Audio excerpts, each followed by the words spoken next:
Porterhouse Bar and Grill may be one of New York City's best steakhouses, but prices at the restaurant can be pretty high. However, the establishment has a 2-course lunch special for only $39 with the option to add a 3rd course for just $10 more. It might just be one of the best steak deals in New York City, and I had to give it a try.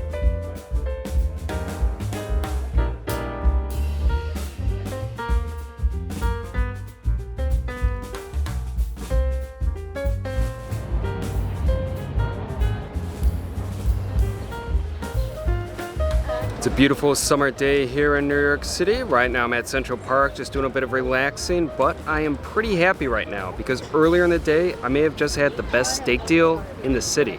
I went to Porterhouse Bar and Grill, and they offer a weekday lunch special where for $39 one gets an appetizer of their choice, a delicious steak and fries, and for $10 more you get to add a dessert. Now I've always wanted to go to Porterhouse, but I wasn't familiar with their lunch special until very recently. You see, I just finished reading one of Ruth Reichl's books the other day, Come For Me with Apples, which I enjoyed.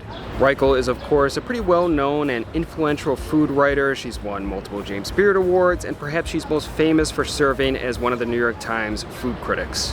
When I finished her book, I looked her up on Instagram, gave her a follow, and then I saw that one of her posts was a picture from Porterhouse, and it showcased the lunch special, which she raved about. And I thought to myself, damn, that does look like a good deal. I need this. So considering that I just got back from my European vacation a few days ago, I'm looking to save a bit of money, so that steak deal from Porterhouse sounded perfect for me right now. By the way, I had an amazing trip. Now, I was mainly in Austria, but I did get to hop over to Slovakia for a day, and I will be showcasing some of the food I ate and some of my adventures in future videos, but today, it was all about steak. So this was my experience at Porterhouse Bar and Grill, where I may have just had the best steak deal in New York City. Porterhouse Bar and Grill is located in Midtown Manhattan along Columbus Circle inside the Deutsche Bank Center on the 4th floor. The restaurant is surrounded by greatness. Right near Porterhouse is the 3 Michelin-starred perched, which was where I had one of the greatest meals of my life. It's also next to the 3 Michelin-starred Masa, which considering that dinner there would cost over $1,000, I doubt that I'll be eating there anytime soon. I arrived at Porterhouse right when it opened at noon for my reservation. It's a nice looking, spacious restaurant with an elegant design and modern touches, but it's the views that make Porterhouse special. With tall, commanding windows, diners have a great perspective of Columbus Circle and a bit of Central Park. To make a long story short, Porterhouse is a great space for enjoying a meal. Soon after I was seated, I began exploring the menu. For lunch, the menu isn't as expansive as the establishment's dinner menu, but it still has a good selection of steak and other entrees. However, I was solely focused on the lunch prix-fixe menu, which included 2 courses for $39 with the option to add a 3rd course for $10 more. There's a decent variety of appetizers and mains to choose from, and while I wanted steak, the salmon and branzino sounded like great choices as well. Next, I took a look at the beverage list, which had a good selection of cocktails and a sizable collection of wine. I ended up ordering a glass of the 2022 Parasol La Croix Rosé from Provence, France. The wine had a pale, almost coppery pinkish color and went down pretty easily. While the food I ordered may have had a bargain price tag, the wine definitely did not. Although at $18 a glass, it's comparable to other restaurants of Porterhouse's caliber, but it definitely took the affordable cost of my lunch to a bit of a pricier level. Nevertheless, I wanted wine, and I thought that it was appropriate to mark my return to New York. However, back in Austria, I was paying only around $5 a glass. Yeah, the New York City prices was something that I definitely didn't miss. But one thing that I didn't have to pay for was the bread, and there were 2 different kinds. Now, most of the NYC restaurants with steak deals do provide complimentary bread, and the best thing I can say about most of those offerings were that they were at least edible. Porterhouse's bread, on the other hand, was very nice. Both selections of the bread were fresh, flavorful, and had pleasant textures. The butter was of good quality as well. The bread service was definitely a solid start to my lunch, but now it was time for my appetizer, which was presented very quickly after I ordered. I got a steakhouse classic, the shrimp cocktail. The dish was simple. It contained 3 plump shrimp and cocktail sauce. First, I squeezed a bit of the lemon over the shrimp and then dove right in. Initially, I tried the shellfish without adding any sauce and it was delicious. It was clear that the shrimp were of good quality. Upon adding some of the cocktail sauce, I realized that there was indeed a solid shrimp cocktail before me. Plus, considering that if one were to order the shrimp cocktail a la carte, the dish would set one back $28, which considering what I'm paying for the lunch prix-fixe menu isn't bad. Although I do think that the a la carte shrimp cocktail is a bit larger, nevertheless, I was very pleased with my appetizer selection. After finishing my starter, it was on to the main course, the steak frites.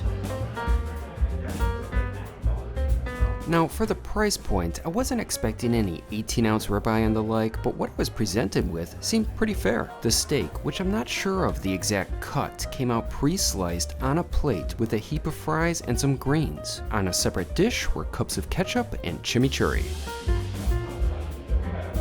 I was certainly pleased with how everything looked, but it was time to give the steak a try. It was delicious, but I could tell that there was something a little off. I took a look at the meat and could see that it wasn't cooked exactly to my liking. I requested a medium rare and unfortunately the steak was more so on the medium well side. In the center of the cut, where the meat is most likely to show the most color, it could somewhat qualify for a medium. But nevertheless, it wasn't what I ordered and I wanted to alert my server to it. While I had great service up until that point, this was the one instance where it faltered, which happened to be the only time I actually needed it. However, I still continued eating my steak because even though it wasn't cooked perfectly, I still found it to be very tasty and satisfying. My server did eventually return to my table, but by that time, I consumed about 80% of my meal and didn't think it was right to complain about a dish that I was so clearly enjoying. I feel like having been in nice and friendly Austria for a bit, my tough New York attitude hasn't quite made its return yet. But like I said, the steak was still delicious. Even though it wasn't cooked perfectly, I found it to be more enjoyable than a lot of the other affordable steaks that I've had, like the one offered at Skirt Steak or the flat iron from F. Ottamanelli.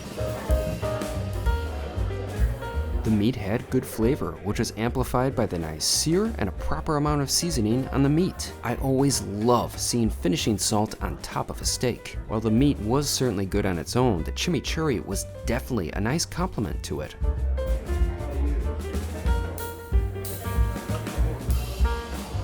It added just another satisfying level of savoriness.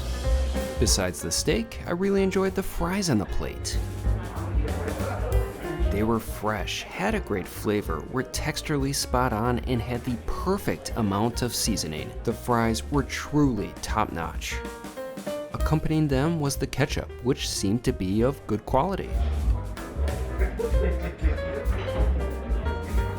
The fries also went really well with the chimichurri. However, I mostly ate the fries on their own, without any of the condiments, because they mostly just didn't need them. In addition to the fries, there was a serving of greens on the plate.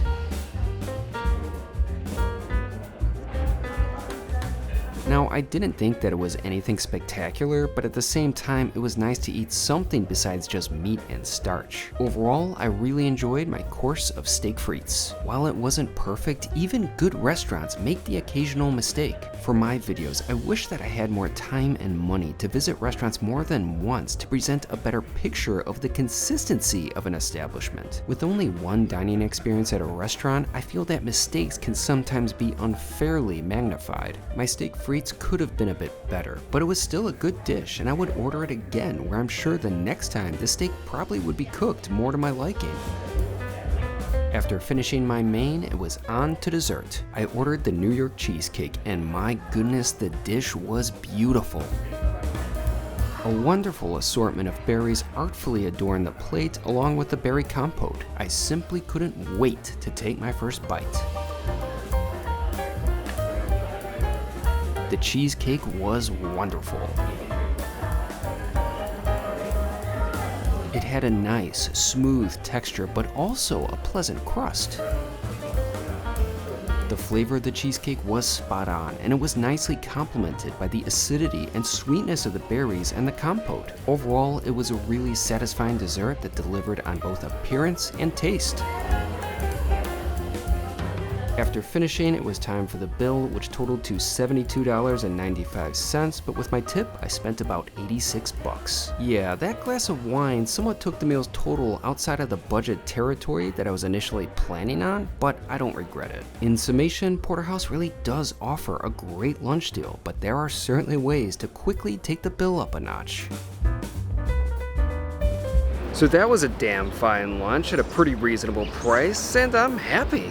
Now, I've been to a lot of these restaurants with affordable steak offerings like skirt steak, l'entrecôte, F. Manelli, and they're all pretty good, but I think what Porterhouse Bar and Grill offers is the best.